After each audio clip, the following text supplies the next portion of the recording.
What up, what up, what up, what up? It's me, Teddy27. What's good tonight? Right about the hood. Oh, dear God, I'm already eating a drink. Look, a damn mess. Just a damn mess. No means no, and yes means no. What up, what up, what up, what up, what up, what up, what up, what up? What's good, people? What's up, what's up, what's up? It's me, Teddy27, and I'm back for another review. This is going to be our review, ladies and gentlemen, for Queen Sugar. This is season 5. It is episode 6. It is entitled May 27th, 2020. This episode was a lot.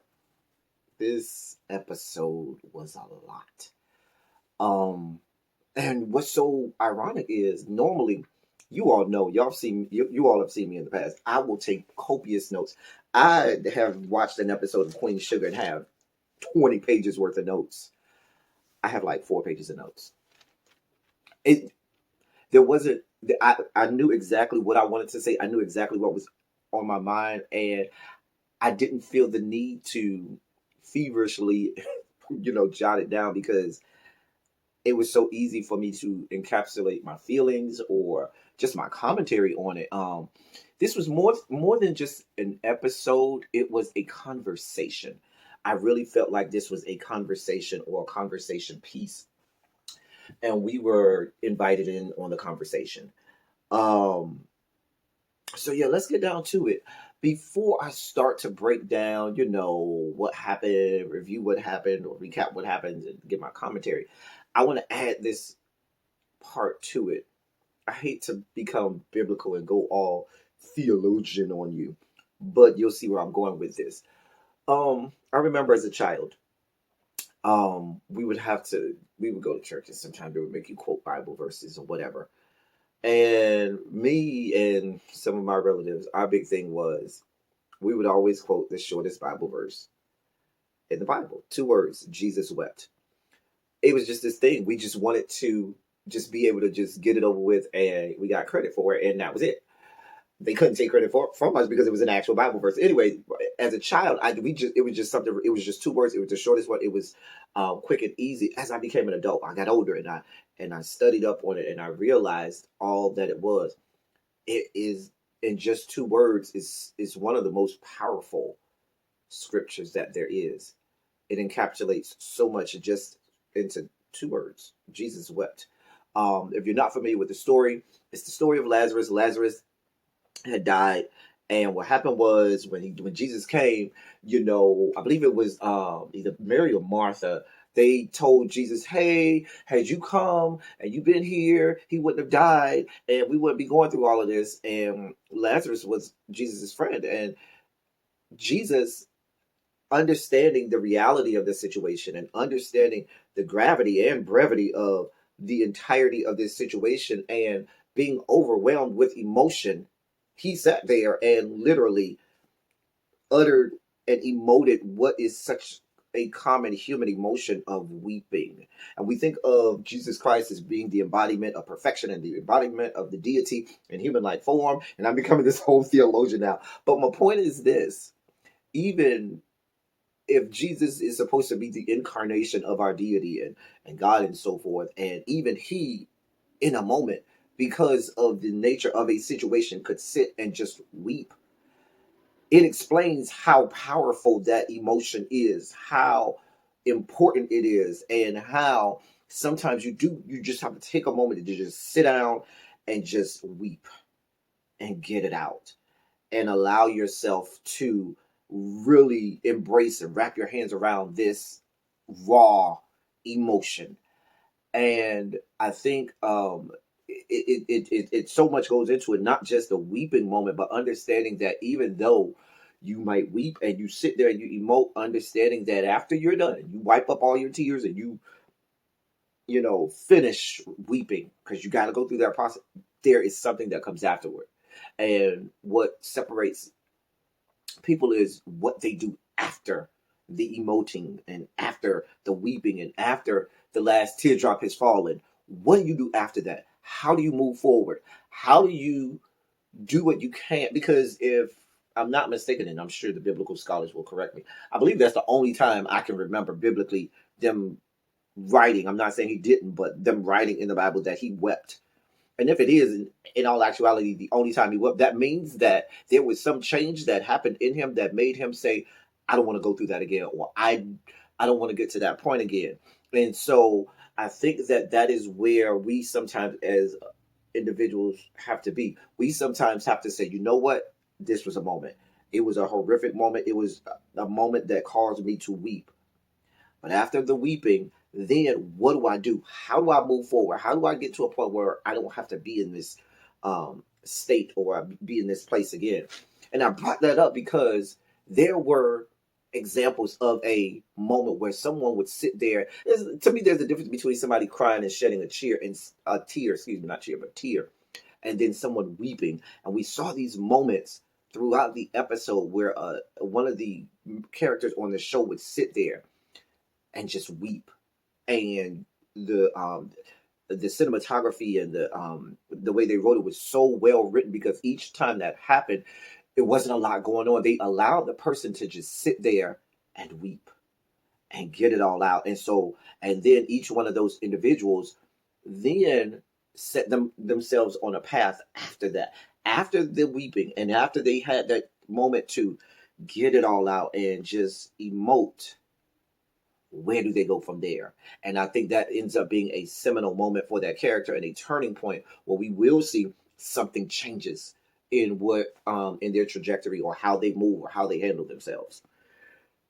I don't know. I took a long way around that, but I just wanted to get that out because, like I said, I didn't take a lot of notes, but it was more than just recapping what happened, but there was a conversation that was had here, and most of it was surrounding the Black Lives Matter movement last summer and George Floyd's death, because this is the date of George Floyd's death.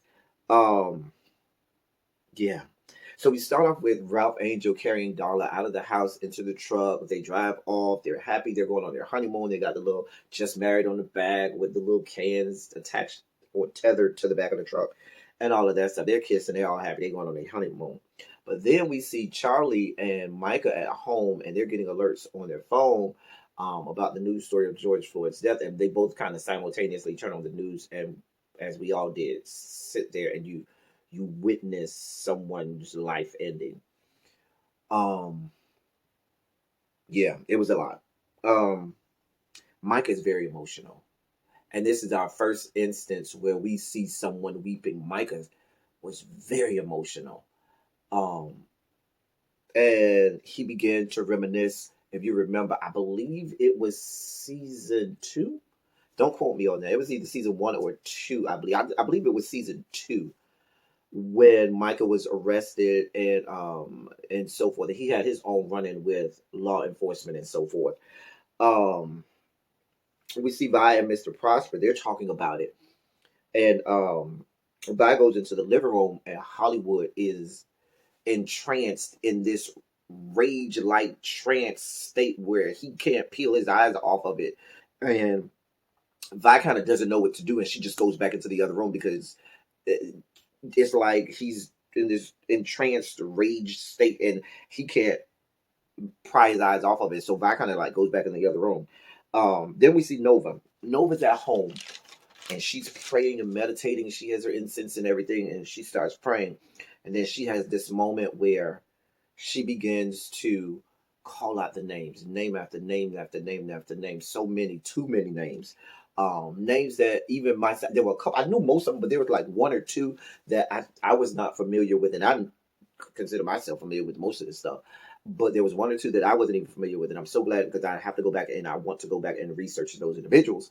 But and after she called out all of those names, she sat there and she had her moment where she wept and she grieved and she wept. Um, then we had Charlie. She's talking with Micah and giving Micah an opportunity to come to grips with his feelings, and they talk things out, and he's talking about how he feels and how something needs to be done, and she's talking with him, and they have a difference of opinion at first, but then he begins to just give her his raw emotions and feelings and say, no, I just know something has to be done. And I love the back and forth where, and I knew it, in my brain when she started calling out Dr. King's quotes about love, get rid of hate, I immediately in my brain said, "Oh, I know Michael finna come back with Dr. King's famous quote about riots being the voice of the unheard." I knew that's what Michael was, and sure enough, Michael came with that quote. So I was here for that. I was here for that. Um, Nova then begins. We did begin having Nova go on this. I can't even think of the word for it, but she begins to consider who she's in bed with. You're in bed with not only a white man, but a white cop. And with everything that's going on and everything surrounding um last summer and it wasn't even just last summer. Remember, Nova was there for Micah. If you remember, Micah had the whole incident. Remember, he wet himself and she had to help him cover himself when he had his incident, and how she's been an activist against these specific types of situations. And yeah, it was she began to, question him, and she talks about how cops are taught to protect themselves first before protecting the citizens. They walk around with the stuff on their car or drive around with the slogan on their cars, protect and serve, when in essence they're protecting and serving themselves first before they are the citizenry across the fruited plains. Anyway, Darla and Ralph Angel are on their honeymoon, baby. They getting it down. They are fucking and getting it down. Do you hear me? We did see Nova back at home. I told you she's having this. She's pressing. She is pressing White Boy Cop every time chance she gets. She's pressing him, and she said, asks him if he feels ashamed of, you know, these white cops. And his daughter Courtney comes in and sits down while they're having this conversation, and he was like, "No, I don't feel embarrassed or anything." He says, "I was disgusted, but I wasn't embarrassed because it didn't involve me." And then she has a conversation with him about how, as a people, black people are always lumped together. We aren't allowed to be individuals. We always end up being the representation of the entirety of our race, as if we are just monolithic in movement, in action, in deed, in thought, in ideas. And that's not true. But we don't have the luxury to be, and the privilege, like as she said, that white people have, to just be an individual and say that don't involve me, so I don't have to worry about being lumped up with that person because that's not me. Listen, there was some powerful conversations. They packed a lot in the episode, even though we couldn't unpack a lot of it. It was a lot packed. And so that's a whole episode. That's a whole conversation in itself. That conversation to me, and I know people are going to probably do a lot to talk about the conversation that happened at the end of the episode, but this conversation right here, when Nova is talking about how, or trying to explain to White Boy Cop and his daughter, what African Americans or Black Americans have to deal with, always being the representative or always being the one that has to represent the entirety of your race. You might be the only token Black person, and now anytime a Black people do something, you look as if you have done it yourselves. And so we do sometimes take ownership of that, and we do sometimes get embarrassed, and we do. And she was right. We do that sometimes. We'll watch the news and say, "Please don't let it be Black. Please don't let it be Black." When they Black, we like, "Oh God damn it!" And a lot of times, white people have no idea what that means. I have no concept of that. So to me, this was such a powerful conversation piece that kind of went kind of really fast. But I know at some point this week I'm going to go live either on my channel or on another channel, probably my channel if I can have it my way, with some other reviewers where we can really unpack a lot of this stuff, because there was so much to unpack. And I don't want this to be a 3-hour video, but I will look for my live that I'm going to have about this some point this week. We then see Micah watching the protests happening on the news, them burning buildings and things like that. And listen, moment of self-disclosure, I'm of the notion, burn the shit down. I'm not one of these people that say, "Oh, we don't have to do that." No, burn the shit down. Because when we're quiet, they kill us. When we burn shit, we at least get eyes on us, or they at least try to hear a little bit of what we're saying. Burn the shit down. That's how I feel. Anyway, Micah is here for it. Charlie is not. She then tells him that, hey, they're planning a protest at City Hall tomorrow, and that we think there might be violence. Police will be there. And he tells her, Oh, I know. I'm one of the people that helped plan that protest. If you need me, um, we then see Hollywood calling Ralph Angel, and Hollywood had is really having a time with this. And I talked at the beginning of this video about how when we have that moment where someone has this raw, unabridged, unbridled emotion where they emote and they weep, there's something that changes, and there's action that has to be taken afterwards. I'm not saying that action is always good. Sometimes that action is not good, but there is some change and some action that always takes place afterwards. Rock calls Ralph Angel, and he's telling him all about the murder of George Floyd and telling him how he needs to watch the news. I noticed how Ralph Angel immediately, like, Hollywood was mid sentence. Ralph Angel hung up the phone and watched it, and then we had Ralph Angel had his moment by himself in the hotel room where he watched it, and he wept. He had his moment where he began to weep. And that's why I said over and over and over, we had these moments where individuals had to sit there and just have this unabridged, unbridled emotion and and just weep. It was very powerful for me. We then see Hollywood, Vi, and Prosper. They're at the diner. Hollywood's boarding up the restaurant and so forth. And Vi's telling him to be careful, this, that, and the third. Um, Vi tells him to make sure he goes and boards up his spot. He was like, I don't care about that no more. All bet. So that ain't even on my radar anymore. I don't even care no more. Vi, tells Vi to go get her and some notes. She says, I don't know what it is. And she starts looking through his toolbox. And he was like, wait, Vi, no, no, no. And Vi finds a gun. And they had a conversation about him never having guns. She don't like guns. She don't want guns around him. And they have a whole conversation about that. And Hollywood was like, listen, you thinking the way you feel, but I'm a grown ass black man, a husband, and protector of my family, and I need to be able to protect my family. You see what the hell is going on, and as much as you may not like it, I have to be able to protect you all at all costs. And at that moment, she felt his emotion, and Vi had her moment where she began to stand there and weep. She had her moment where she began to cry because she felt the the pain, the anger, and even the fear oozing out of Hollywood at that time.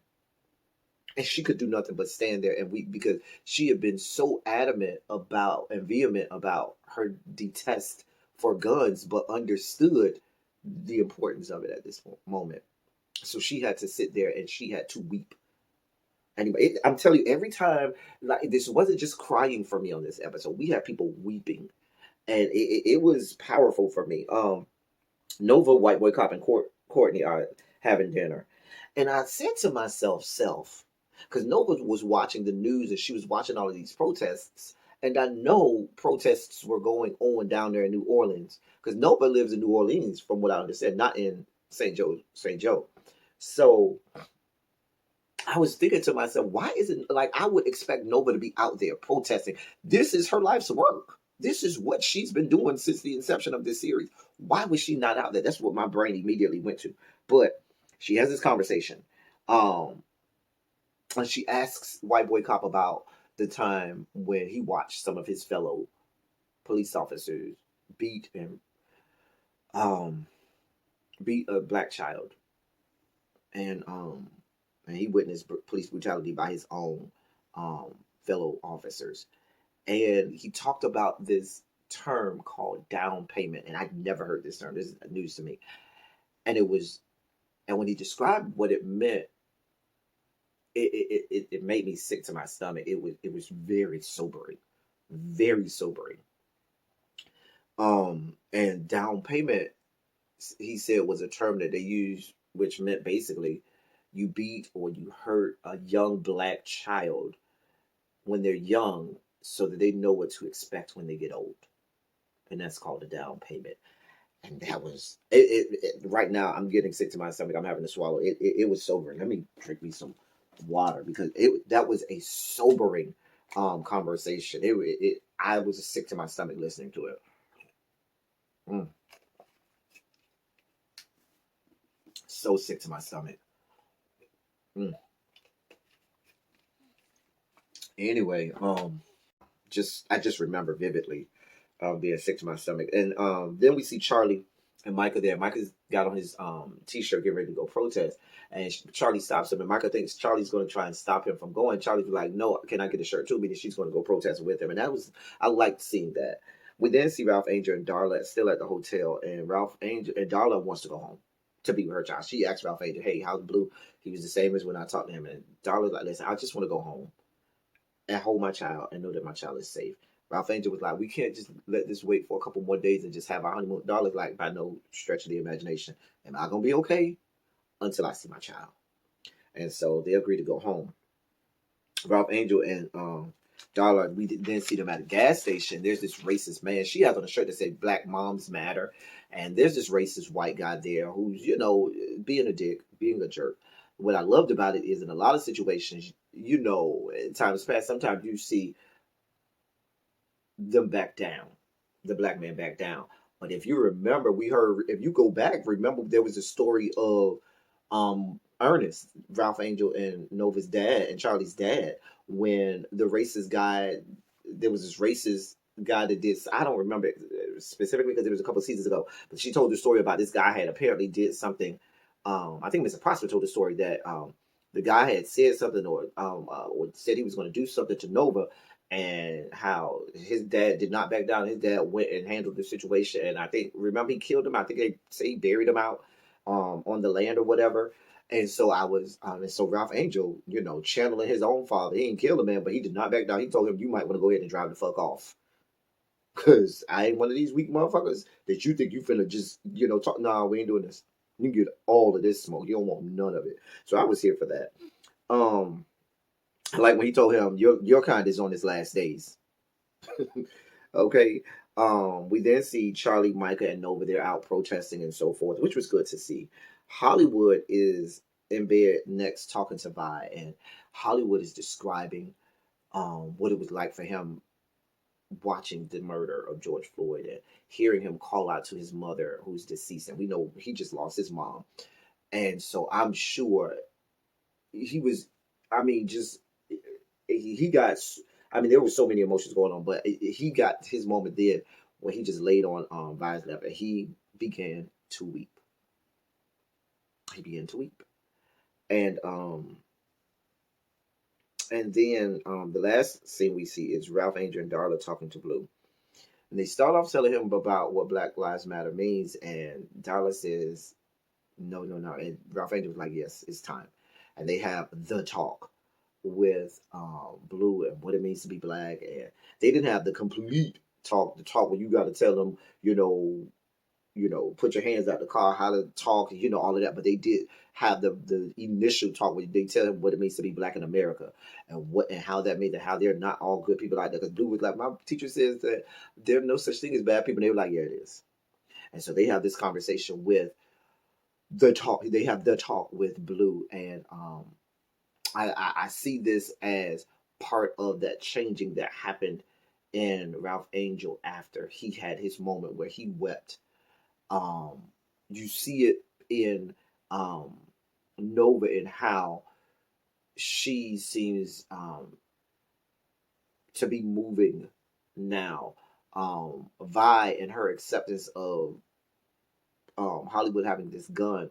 Micah, going full steam ahead with his, activism, and Hollywood, what this means for him and how he might be going down a dark path afterward. But over and over and over in this episode, we had this weeping, and we have to anticipate there's going to be change in these characters.